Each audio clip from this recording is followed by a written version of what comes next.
ذبح عظیم جو آئی حضرت اسماعیل کے بدلے میں، تو حضرت ابراہیم نے جو قربان کرنا چاہا اپنے بیٹے اسماعیل کو، تو وہ کس لیے؟ وہ خواب دیکھا، جس خواب میں یہ حکم ہوا کہ تم بیٹے کو ذبح کرو، تو اس خواب کو شرمندہ تعبیر کرنے کے لیے حضرت ابراہیم علیہ السلام نے اپنے بیٹے کی قربانی دینا چاہی۔ تو وہ قربانی کس لیے تھی؟ اللہ کے لیے۔ تو اگر ابراہیم اپنے بیٹے کو اللہ کے لیے قربان کر رہا ہے، بڑا لمحہ فکری، آپ سوچیں ذرا میری اس بات کو، کہ اگر ابراہیم اپنے بیٹے کو اللہ کے لیے قربان کر رہا ہے، اللہ کے حکم پر قربان کر رہا ہے، اللہ کے لیے قربان کر رہا ہے، تو یہ تو جانور ہیں، یہ کوئی انسان تو نہیں ہے، یہ تو اللہ کی مخلوق ہے۔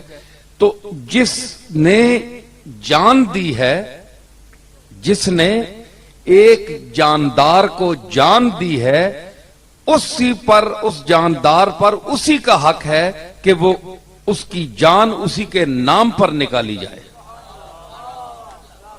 ظاہر ہے کہ اللہ تعالیٰ کے سوا اور کوئی نہیں ہے۔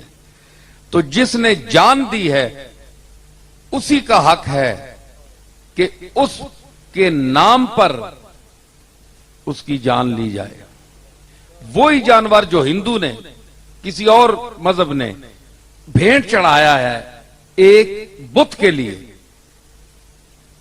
دو وجہ سے حرام ہے۔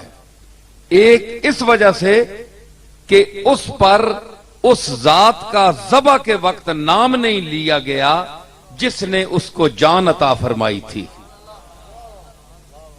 ٹھیک ہے؟ ایک سب سے بڑی وجہ یہ ہے۔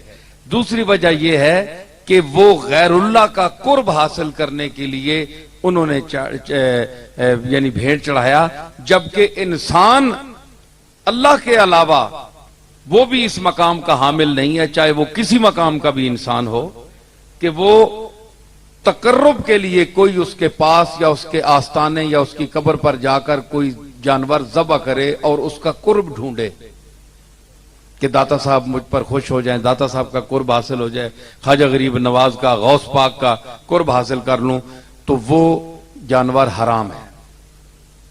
تقرب جو ہے اگر آپ نے ڈھونڈنا ہے، مسلمان نے ڈھونڈنا ہے، تو وہ صرف اللہ وحدہ لا شریک کا قرب آپ نے ڈھونڈنا ہے، قربانی میں بھی اور ہر عمل صالح میں بھی، اچھے کام میں جو آپ کرتے ہیں۔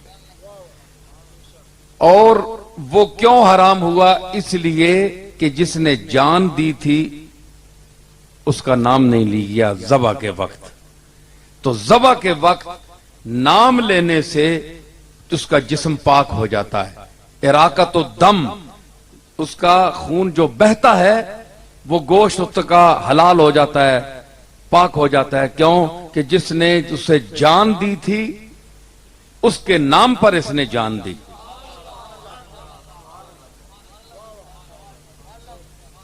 تو اگر آپ غور فرمائیں کہ جانور نے جان دی اس کے نام پر، جس نے اسے جان دی تو وہ حلال ہو گیا۔